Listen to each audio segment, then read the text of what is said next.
Olá, ouvintes! Bem-vindos ao Intercâmbio, podcast da UDESC ESAG sobre mobilidade estudantil. Olá, meu nome é Cecília Fialho Schmidt. Oi, tudo bem? Meu nome é Pedro Pessoa. Meu nome é Alice Domingues. Oi, meu nome é Larissa Rosa. Eu estou em intercâmbio na HTW Berlim, na Alemanha.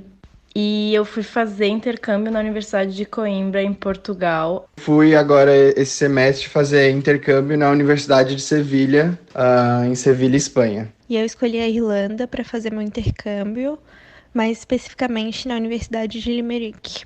Olá, eu sou Carlito Costa e vocês acabaram de ouvir a Larissa, a Cecília, o Pedro e a Alice. Todos eles tiveram o mesmo grande desafio neste semestre. Eles estavam vivendo o sonho do intercâmbio na Europa quando o velho continente foi atingido em cheio pela pandemia de Covid-19, a já tristemente famosa doença causada pelo novo coronavírus. E aí, com as universidades, as cidades e até os países se fechando, eles foram obrigados a tomar uma decisão difícil, como todos os alunos estrangeiros por lá.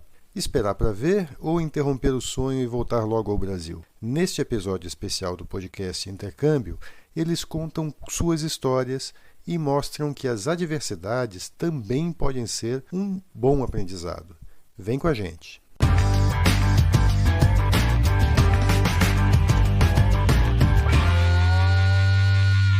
Olá pessoal, eu sou Carlito Costa e este é o Intercâmbio, podcast que traz informações, dicas, entrevistas e o que mais você precisa saber sobre mobilidade estudantil. A gente explica como é fazer parte do curso de graduação em universidades fora do país ou mesmo aqui no Brasil, em instituições de ensino superior de excelência. Os nossos convidados de hoje são alunos da UDESC que iniciaram neste primeiro semestre de 2020 seu intercâmbio, cada um num país diferente da Europa. A gente conversou com eles por áudios de WhatsApp. Como todos são recém-chegados ainda em quarentena ou permanecem na Europa, essa foi uma maneira encontrada de conversar com eles à distância. Por isso, esse episódio especial do podcast tem um formato um pouco diferente. Os 4 estudantes foram selecionados pelo Programa de Mobilidade Internacional Livre da UDESC, que, aliás, está com as inscrições abertas até 22 de abril para intercâmbios no segundo semestre deste ano. No final do podcast, a gente dá mais informações sobre como se inscrever no Programa de Mobilidade Livre. Nesse programa, o estudante não recebe bolsa, mas também não paga pelo ensino lá na universidade de destino, o que já é um grande alívio financeiro. E nossos intrépidos viajantes chegaram à Europa entre janeiro e fevereiro, quando todo aquele mundo novo era então muito legal, como eles mesmos contam. Eu cheguei na Irlanda no dia 17 de janeiro. O que eu encontrei na faculdade realmente superaram as minhas expectativas. Para começar pelo campus da faculdade, que era enorme, enorme, enorme. A gente se perdia lá dentro. As salas de aula também, a questão dos clubes e sociedades, que são coisas de filme, muito legal. E eu achei a Universidade de Sevilha e eu vi uma foto incrível da universidade, porque a universidade é linda. A cidade, com certeza, eu fiz a escolha certa. Era tudo que eu queria e tudo que eu não sabia que eu queria, realmente, sim, acertei em cheio. A universidade em si toda era muito boa. A minha parte da minha universidade, da minha faculdade ali de economia, ela era um prédio muito novo lá de Coimbra. Em geral, eu amei a cidade, porque a cidade ela é predominantemente universitária, né? Então ela é bem movimentada o tempo inteiro, bastante universitária, então era bem tranquilo. Eu achei que a universidade em si, o lugar, a universidade e a cidade foram muito boas, foi uma ótima escolha para mim. Sobre Berlim, que ela é uma cidade que tem muita história, e ela carrega esse respeito pela história, junto também com essa modernidade, porque ela é uma cidade bem cosmopolita, então é uma harmonia muito boa, assim. E então as coisas começaram a mudar. A Alice foi a primeira do nosso grupo a chegar à Europa, ainda em janeiro. Eu perguntei a ela se já havia algum sinal de problema por lá nessa época. Não, quando eu cheguei, estava tudo normal. Inclusive, a gente já ouvia nas notícias alguma coisa sobre o coronavírus na China e tal, mas a gente nunca imaginou que se tornaria a proporção que se tornou. E na faculdade ninguém falava sobre, a cidade estava normal, estava tudo normal. E Alice, em que momento a crise chegou até vocês, estudantes, lá em Limerick, na Irlanda? No começo de março, a gente começou a receber alguns e-mails da faculdade, falando que eles estavam monitorando e, inclusive, eles nos mandavam atualizações todos os dias da decisão deles e da decisão do governo. E, por enquanto, era manter a normalidade, até porque até então não tinha nenhum caso na Irlanda. Então, estava tudo normal, na medida do possível. E ali pelo dia 10 de março é que as coisas começaram a se estreitar. Que aí já tinha caso confirmado na Irlanda, mas as aulas ainda não tinham sido canceladas. E no final dessa semana do dia 10 ali, acho que era dia 13 ou 14 por aí, é que a gente recebeu um comunicado de que as aulas seriam canceladas por 2 semanas. Então foi aí que tudo começou, mas nenhum caso confirmado. Só no hospital da faculdade, que não ficava no meu campus, ele ficava em outro campus mais afastado, mas no hospital da faculdade tiveram casos que inclusive vieram de outros lugares da Irlanda para serem tratados ali naquele hospital. E no seu caso, Pedro, como foi em Sevilha, na Espanha? Logo que eu cheguei, foi o primeiro caso confirmado da Espanha, ali na primeira semana de fevereiro.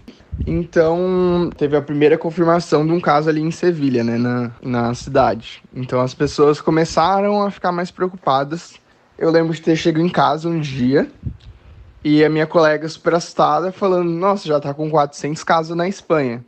Tava aumentando bastante os casos. Na sexta eram 400, 500, já na segunda já tava mais de 1.000. Então estava aumentando exponencialmente. E na escola não tinham falado nada de prevenção, completamente nada. Estavam seguindo as coisas normalmente. Isso foi na segunda-feira, nada aconteceu. Na terça-feira, confirmaram 2 casos de estudantes ali na universidade. Realmente os estudantes começaram a ficar muito preocupados, mas seguiram as aulas normalmente. E só na quinta-feira à noite divulgaram que iam suspender as aulas por 2 semanas. Cecília, como as coisas aconteceram em Coimbra, em Portugal? A gente estava tendo aula normal ali no começo de março, mas as pessoas começaram a ficar mais preocupadas, tipo, cada vez que alguém tossia ou espirrava, as pessoas começavam a se olhar, assim.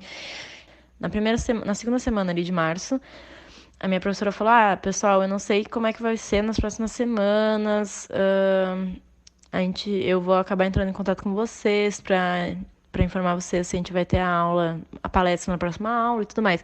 Aí eu comecei a estranhar, porque pra mim eu não tinha na cabeça de que eles iam parar as aulas nem nada, não tinha na cabeça que era tão grave, eu acho que ninguém tinha tanto assim.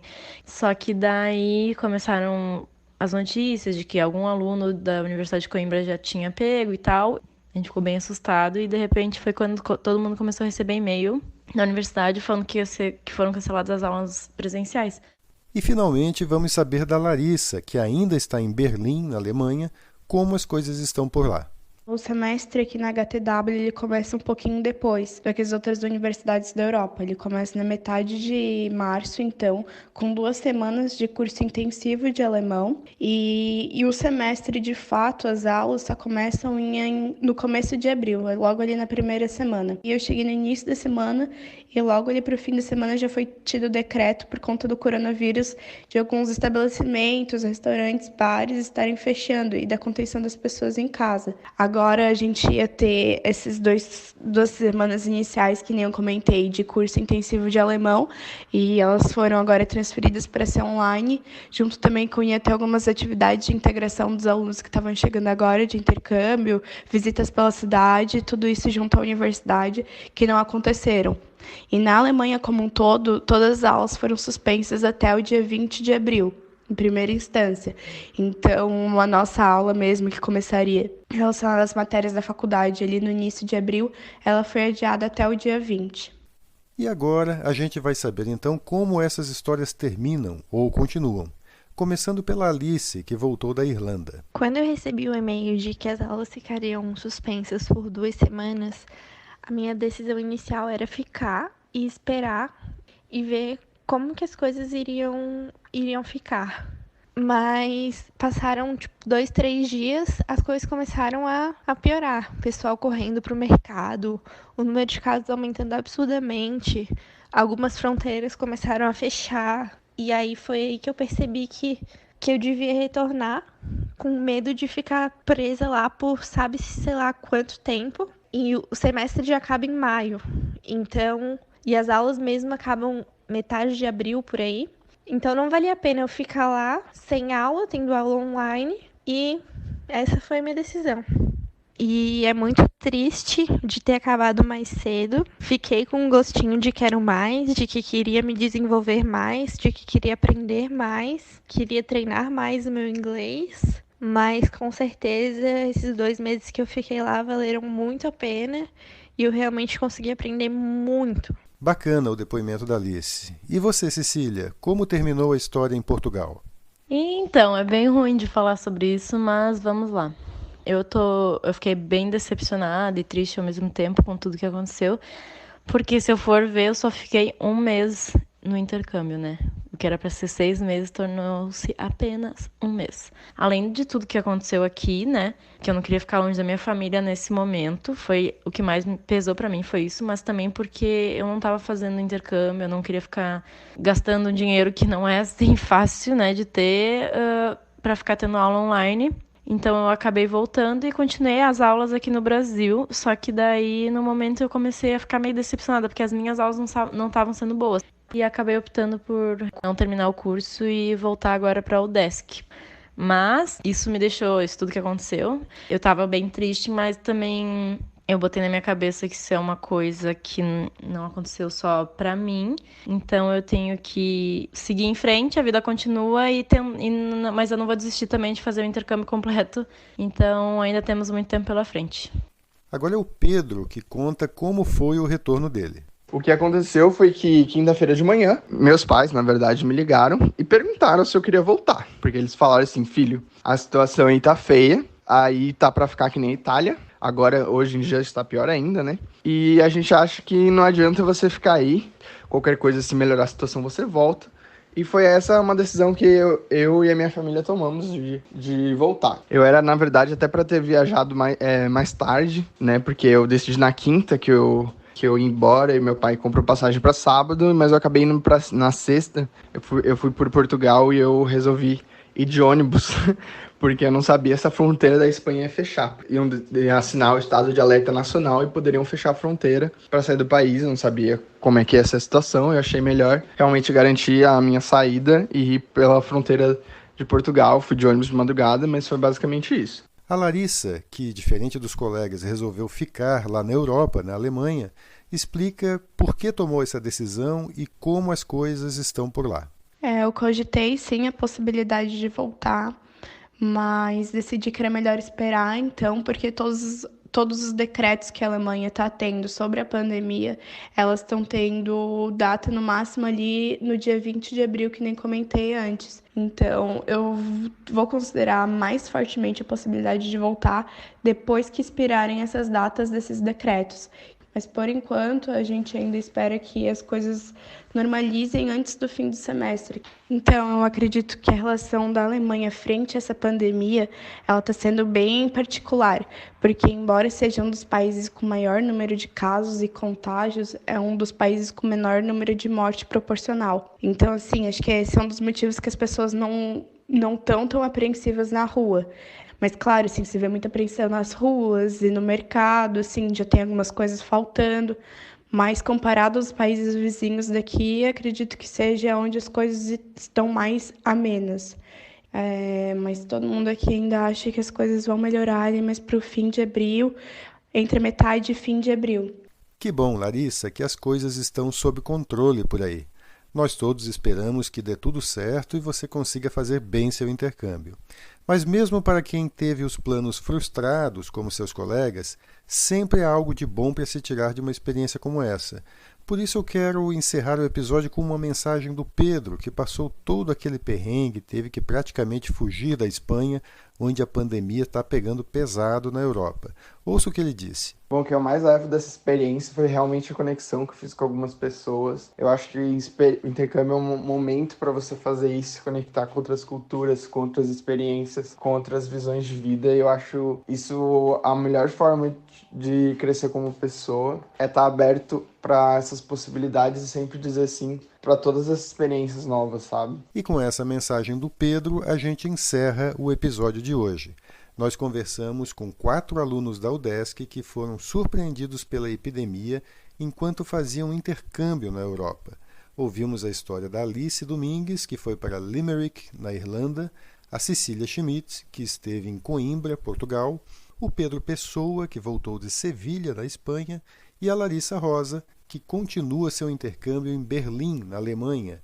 Muito obrigado a todos. Como nós mencionamos no início, todos eles foram selecionados pelo Programa de Mobilidade Internacional Livre da UDESC, que está com as inscrições abertas até 22 de abril, para quem pretende fazer o intercâmbio no segundo semestre de 2020. Lá no site do podcast, você tem todas as informações clicando no banner do Programa de Mobilidade Livre. Vai lá em udesc.br/exag/intercâmbio e segue a gente também no Instagram, no @intercâmbiopodcast, tudo junto. Lá também tem informações não só sobre o que rola no podcast, mas também muita coisa legal para quem pensa em fazer intercâmbio.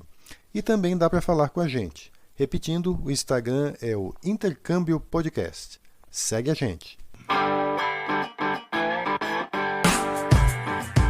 Este é o podcast Intercâmbio, uma produção do Centro de Ciências da Administração e Socioeconômicas, a ESAG, da Universidade do Estado de Santa Catarina, em parceria com a rádio UDESC FM. Eu sou Carlito Costa e faço a produção e apresentação do podcast. A edição é de Matheus Mira. Muito obrigado a você que nos ouviu e até o próximo episódio.